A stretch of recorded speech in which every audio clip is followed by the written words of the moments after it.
안녕하세요, 구독자 여러분. 구독과 좋아요는 채널 운영에 큰 힘이 됩니다. 안녕하신가요? 저는 20대 직장 여성으로 현재는 남편과 이혼해서 홀로 지내고 있는 상황입니다. 너무나 오랫동안 저를 힘들게 해온 데다 고마워할 줄도 모르는 인간들과 떨어지고 나니 세상이 온통 핑크빛으로 느껴지는데요.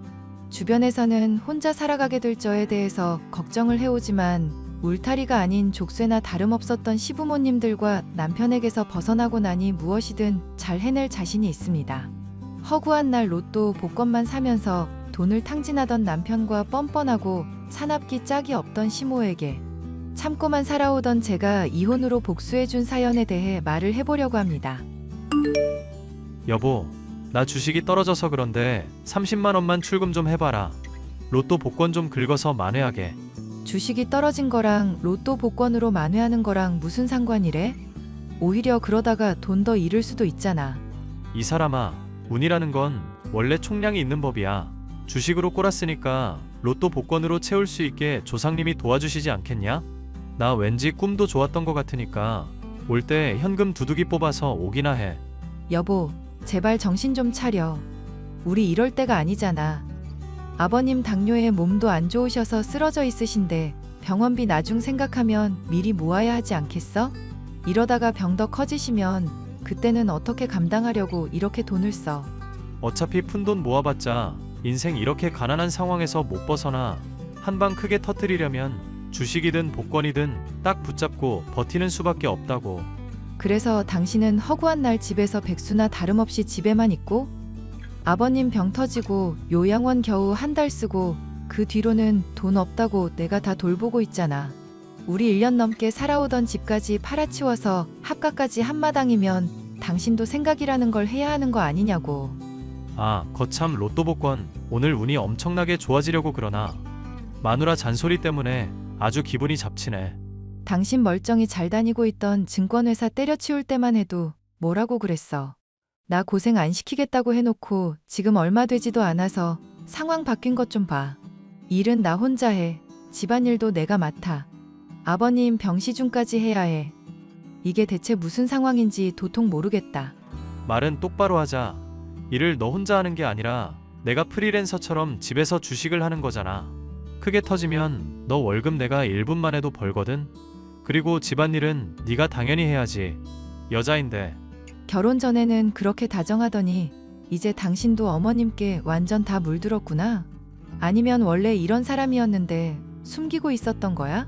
닥치고 올 때 돈이나 들고 와. 30만 원이라고 분명히 내가 말했다. 결혼하고 나서 얼마 되지 않아 합가까지 하게 되고 남편은 직장을 그만둔 상황이라 집안의 대소사는 모두 제 책임이 된 상황이었습니다. 직장일에 집안일에 당뇨를 앓으시는 아버님의 병시중까지 정신이 없던 중이었는데요. 몸만이 아니라 정신까지도 힘든 하루하루를 버틸 수 있었던 것은 그래도 가족들이 저의 고생을 인정해주고 있다고 생각했기 때문이었습니다. 하지만 그것은 저의 착각에 불과했습니다. 네가 이 집에서 든든하게 기둥처럼 버텨주니 내가 얼마나 고마운지 모른다. 가끔 내가 모진 말 한다고 하더라도 본심 아닌 거 알지? 그러니까 지금처럼 조금만 더 고생하자꾸나. 언젠가 우리 집에도 볕들 날이 오지 않겠니? 어머님이 그렇게 말씀해 주시니 저도 힘이 나네요. 사실 그이가 집에서 손 하나 꼼짝하지 않아서 아주 힘들었었거든요. 그런 문제야 내가 말은 해보겠지만 아무래도 남자보다는 여자가 그런 집안일을 하는 게 맞지 않겠니 싶다. 정 힘들면 내가 도와줄 테니 네가 혼자서 해보고 나한테 말을 하든지 하거라. 그러고 싶은데 요즘 많이 피곤하고 힘이 들어서요. 어머님께 제가 부탁드리기 죄송스러우니 남편한테 한번 다시 말을 해볼게요. 너 시애미가 고맙다고 하면서 눈치 봐줬더니 말이 우습게 들리니? 내가 분명 남자가 할 일이랑 여자가 할 일 구분하라고 말했잖니. 왜 자꾸 명호를 끌어들이려고 그래? 그럼 어머님은 이대로 계속 아버님 아프신데도 요양병원 안 보내실 생각이세요? 저 혼자 감당하기가 힘드니까 말씀을 드리는 건데 정말 너무하세요. 내가 약속하마. 우리 명호가 주식 일을 그래도 하고 있잖니. 걔 증권회사에서도 에이스였으니 앞으로 하는 일 족족 잘 될 거다. 그러니까 잠시만 네가 좀 희생해 주렴. 네가 아니면 이 일 감당할 수 있는 애가 없으니까 이렇게 시어머니가 부탁한다. 응? 어머님이 하신 말씀 제가 한번 믿어볼게요. 그렇게 저는 어머님이 한 약조를 따르겠다고 대답했지만 한편으로는 제 나름대로 좋은 방법을 모색해야겠다는 생각이 들었습니다. 당뇨 외에도 다른 합병증까지 겹쳐서 더 위중해지신 아버님의 병수발을 저 혼자 책임지고 집안일에 직장까지 생활하다 보니 잠을 제대로 잘 틈이 없을 정도였으니까요. 아빠, 내가 부탁할 게 하나 있는데 주변에 법 좀 잘 아시는 분들 없으신가? 변호사라든가 법무사 쪽으로 빠삭하신 분 하나 있으면 좋을 것 같은데. 왜? 전 서방이랑 이혼이라도 하게? 잘 생각했다. 진즉에 그 집안에서 탈출하라고 하는데 왜 버티고 있나 했어. 이혼해서 탈출하려는 건 맞는데 아직은 때가 아니라고 생각하고 있어. 그게 무슨 소리니? 이혼은 하루라도 빨리 하는 게 좋은 거야, 이거사. 생각을 해봐. 나 결혼한 지 얼마 되지 않아서 이혼한다고 해도 내가 고생한 것만큼 충분한 위자료 받기가 애매하잖아. 그리고 내가 했던 고생들 인정받을 만한 증거며 자료도 확실하지는 않은 상황이고. 그래서 앞으로는 꼬박꼬박 보고하면서 내가 병간한 거며 집안일 한 거며 직장일 한 것까지 깡그리 다 남겨놓을 생각이거든. 그래야 이 집안 돈 뜯어내서 내가 고생한 대가 받고 결혼 후에도 자립할 수 있지 않겠어? 조금 더 무르익었다가 이혼하겠다는 건 알겠는데 그러다가 네가 너무 힘들까 봐서 걱정이다. 정말 이유는 돈 하나 때문이니? 결혼 전에는 새삼 따뜻하고 배려심 많은 것처럼 나 속인 남편이며 무던한 시모인 것처럼 속인 그 인간들이 도저히 용서가 안 돼서 그래.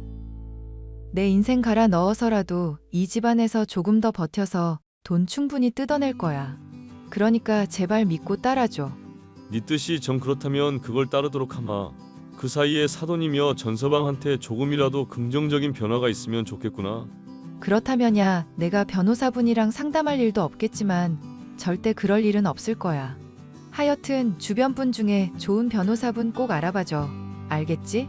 바로 이혼하고 싶었지만 남편과 시모에게 엄청난 귀책이 있다고 할 만한 상황은 아니었고 제가 위자료를 받기에 유리한 증거들도 부족한 상황이었기에 저는 때를 기다렸습니다. 그렇게 2년 정도 시간이 흘러갔고 제가 순종적으로 굴며 열심히 노력했음에도 남편의 주식 일은 잘 풀릴 기미가 전혀 없었죠. 올 때 60만 원 뽑아와. 오늘 완전 주식 말아먹은 날이라 로또 복권으로 만회하게. 여보, 제발 좀. 대체 언제까지 이렇게 살 거야? 당신이 로또 복권으로만 날린 돈 합치면 벌써 2천만 원은 되겠다. 중독 치료부터 받고 제발 주식 일에 매진하든지 직장을 다니든지 좀 해. 야, 주식 일이 무슨 밭에서 무 뽑는 것처럼 시간 투자하는 대로 성과가 나는 일인 줄 아냐? 그것도 다 미끼를 들이워놓고 진득하게 기다리기도 할 줄을 알아야 하는 거야. 알아? 나야 주식에 대해서 당신만큼은 모르지만 그래도 당신 하는 일 안 풀린다는 거 확실히 알고는 있어. 주식에 묶어놓은 돈도 당겨 쓰고 위태위태하다고 당신이 친구랑 말하는 것도 다 들었거든? 이제라도 안 늦었으니까 제발 직장 좀 가자. 자꾸 정신 나간 소리로 사람 열받게 하지 마라. 네가 머리라는 게 달려있으면 생각이란 걸 해봐. 어차피 아빠는 당뇨에 합병증까지 와서 요양병원에 보내서 입원시키는 것만도 돈억 단위로는 깨질 거야. 맞지? 그런 상황에서 우리 합가할 때 팔았던 집도 나중에 새로 사야 할 거고. 나는 그런 거 다 필요 없으니까 지금 생활보다 조금 편해지기라도 하면 좋겠어. 남편이 말을 하면 끝까지 들어. 이년아, 여하튼 집도 장만하고 아빠 병원도 보내고 우리 노후도 준비해야 할 거 아냐. 그러려면 너랑 내가 월급쟁이 생활해봤자 답이 있겠냐? 답이 있겠냐고. 그래서 당신이 일확천금 노리고 날린 돈을 합치면 작은 집은 이미 장만하고도 남았어. 어머님은 조금만 기다리라고 했는데 이런 생활이 언제 끝날지도 모르겠으니까 나도 삶에 낙이 없어. 희망이 없다고. 희망이 왜 없어, 이 여자야. 앞으로 당신 떼돈 버는 남편이랑 같이 살게 될 거라니까. 주식 대박 터뜨리고 잘 정리만 하면 나오는 이자만으로도 월급쟁이 봉급만큼 버는 생활 가능하다고. 우리 건물 가지고 건물주 소리 듣고 사모님 소리 들으면서 떵떵거리면서 살 수 있다고. 남편의 호언장담에도 불구하고 저는 그 말을 믿을 수가 없었죠. 저의 집안에 비하면 형편이 그렇게 부족하지 않은데도 돈 조금 더 아끼겠다고 요양병원에 시아버지를 보내는 대신 저에게 일을 맡기는 사람들이었으니까요. 제가 지쳐서 제발 일을 분담하자고 할 때마다 이러한 말로 수없이 유예를 시켜왔기도 했고, 결혼 전에 달콤한 말에 이미 속아 넘어간 적도 있었기 때문이었죠. 어쨌거나 집안일과 직장일과 병시중을 3년 동안 하게 되니 저는 거의 한계에 다다르고 있었는데요. 이제는 슬슬 제가 생각했었던 이혼 계획을 실행할 타이밍이라는 생각이 들었습니다. 혜선아, 내가 언제까지 기다려야 하는지 마음이 갑갑해서 묻는다. 내 나름도 알아보니까 네가 그동안 모은 자료면 이혼 문제없이 가능하고 위자료도 두둑하게 받을 수 있다던데 언제쯤 그 집에서 탈출할 거니? 집안일 혼자서 다 하고 병시중에 바깥일까지 하게 된 게 거의 몇 년이 넘었고 도중에 힘들다고 몇 번이고 요청까지 했었다며. 맞아. 나도 그렇게 생각해서 이혼하려고 하던 참이야. 네 시어머니랑 남편처럼 조금 더 기다려달라는 말로 떼어먹으려는 건 아니고? 내가 제일 싫어하는 게 그 두 사람인데 설마 내가 흉내를 내겠어? 아빠한테 내가 분명히 얘기했었지. 힘든 거 얘기할 때 들은 척도 안 하면서 권이나 내세우다가 나중에 내가 발끈하면 조금 더 기다려달라는 거짓말로 시간 끄는 인간들이라고. 안 그래도 내가 그 얘기 듣고 너무 괘씸해서 네가 말리지만 않았어도 사돈댁 완전히 뒤집어 놨을 거다. 네가 무슨 원더우먼도 아니고 몸은 하나인데 병간의 집안일에 직장일까지. 이게 말이나 되는 얘기니? 그러니까 하루바삐 이혼하는 게 좋겠다는 말 아니냐? 안 그래도 이혼하려고 지금까지 확실히 유리해진 시점을 기다렸던 거야. 남편도 이제 돈 슬슬 다 고갈되고 있는 것 같고, 시모한테서는 그래도 돈 나올 구석이 있는 정도니까 지금이 딱 좋겠다 싶은 시점이네. 그리고 내가 말했었던 각오에 대해서도 아직 기억나? 그래, 네가 없으면 아예 생활이 안 돌아갈 정도로 필요하게 만든 다음에 나중에 후회하게 해줄 거라며. 처음에는 애가 무슨 고집을 부리나 싶을 정도였는데 귀엽고 독하게 버텼구나. 아빠, 딸 한다면 하는 사람인 거 알잖아. 내 인생 망친 인간들 절대 그냥은 못 넘어가. 남편과 시모에게 속아 사기 결혼을 한 것이나 다름없다고 생각했던 저는 이혼을 위한 모든 준비를 철저하게 했었고, 이제 결정만 내리면 되는 상황이었는데요. 고생해왔던 저를 불쌍히 여긴 하늘이 기회를 준 것일까요? 당시에 저는 정신적으로나 체력적으로 거의 한계에 다다라 있었던 상황이었는데 과로로 회사에서 아예 기절을 해버리게 됐죠. 어머님, 저 과로로 쓰러져서 병원 실려왔어요. 죄송하지만 시아버님 식사 좀 부탁드릴게요. 야, 이 정신 나간 년아. 지금 네 시아비가 밥 못 먹어서 골골거리는 거 간신히 발견해서 내가 살려놨다. 건강한 애가 좀 힘들다고 쓰러졌다는 핑계나 대고 기만질 하려는 거냐? 네가 그러고도 며느리라고 할 수 있어? 어머님, 무슨 말씀을 하시는 건지 모르겠는데요. 저 정말 다치는 바람에 몸이며 마음이며 너무 힘이 들거든요. 그러니까 과로로 며느리가 고생했으면 고생했다고 솔직하게 말을 좀 해주시죠. 그러니까 고생해야 내가 고생했다고 말을 해주지. 집에 오면 세탁기 있겠다, 식기 세척기 있겠다, 따뜻한 물도 나오겠다. 네가 대체하는 게 있으면 얼마나 있다고 그렇게 생색이니? 더군다나 나나 명호나 별로 먹지도 않아서 밥 차리는 것도 힘들지 않을 텐데. 어머님, 남들한테 물어보고 제 스케줄에 대해서 한번 얘기해 보세요. 직장, 집, 병시중까지 3개 다 하면서도 실망하게 해드린 적 365일 중에 얼마나 되는데요? 오냐, 말 잘했구나. 365일 동안 얼마나 실망하게 했냐고 물었니? 너는 하루하루가 나한테 실망스러운 며느리였다. 에라 정신 나간 년아. 시아버지가 아픈데도 지 힘든 것만 내세우면서 가족들한테 책임이나 전가하려는 년. 네가 그러고도 며느리냐? 내 시절 들려주면 아주 까무러치기라도 하겠구나. 응? 어머님 때가 어떤지는 제가 알 바 아니죠. 지금 제가 당장 죽을 것 같고 저랑 비슷한 나이대 여자들에 비하면 압도적으로 힘들다는 건데, 그런 식으로 따지면 어머님도 원시시대 여자보다는 편하시지 않으셨을까요? 그래, 집안 가장 큰 어른인 시아비가 아파서 누워있다고 아주 어른을 우습게 알고 무시하는구나. 이 싸가지 없는 것, 당장 들어와라. 집에 들어오면 머리털 다 뽑아버릴 줄 알고 있거라. 알겠니? 하, 미친년. 너나 집에서 딱 기다려. 뭐? 미친년?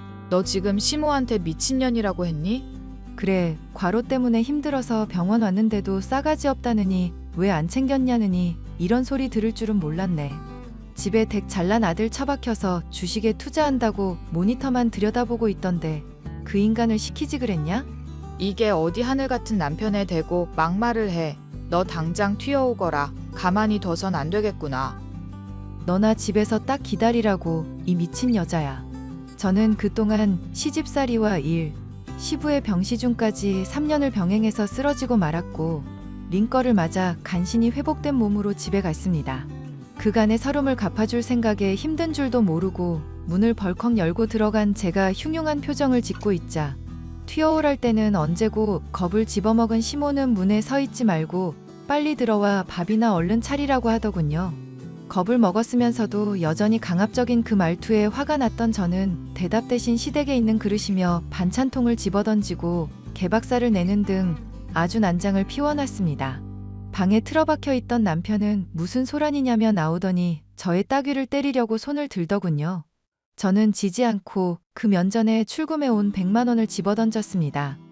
로또 값에 깨진 시끼며 반찬값이나 하고 얼른 이혼이나 하자 소리를 지르면서요.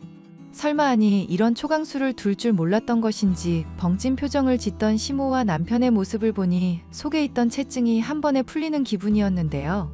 집을 빠져나오자 얼마 지나지 않아 시모와 남편에게서 연락이 왔죠. 내가 생각을 해보니 너한테 좀 표현이 과했었던 것 같구나. 늙게 되니 입이 주책인가 맘이랑 다르게 말이 불쑥불쑥 나갈 때가 있어. 미안하다. 맞아. 엄마도 많이 미안해하고 있고 나도 이번 일로 나름대로 반성했거든. 그런데 솔직히 당신도 반찬이며 그릇 박살낸 건 좀 아니잖아. 인정하지? 그래도 이번엔 당신이 저지른 잘못 용서해 줄 거거든. 생각을 해봐라. 너희 이혼하게 되면 애가 주식에 매진할 시간 줄지. 내가 이 늙은 몸 이끌고 명호 아비까지 돌보고 집안일도 해야 하니 얼마나 힘들겠니? 이 와중에도 댁들 미래 걱정이나 하는 거 보니까 견적이 충분히 나왔어. 나는 이혼 물릴 마음 없으니까 꺼져. 내가 용서해주겠다잖니. 이번 기회 놓치면 너 정말 후회한다?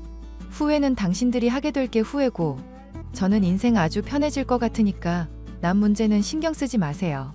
저는 결국 남편과 이혼하게 되었고 그간의 확실한 고생에 대해서 증거자료 또한 충분하니 이를 인정받아 두둑한 위자료 또한 받을 수 있었습니다. 업보라는 게 정말로 있는 것인지 저를 대신해 집안일을 혼자 하느라 무리한 것인지 시모는 허리 디스크를 앓게 됐다는 소식 또한 남편을 통해 들을 수 있었는데요. 하던 주식 일을 관두고 증권회사에 들어가게 된 남편은 회사 일과 병시 중의 과로로 인해서 쓰러지게 되었다는 소식을 들을 수도 있었죠. 병으로 쓰러진 시부모에게 죄송한 마음이 조금 있기는 하지만 결국 그들 스스로가 죗값을 치른 셈이니 동정하지 않고 제 삶을 충실하게 살아가려고 합니다. 사연 끝까지 들어주셔서 감사합니다.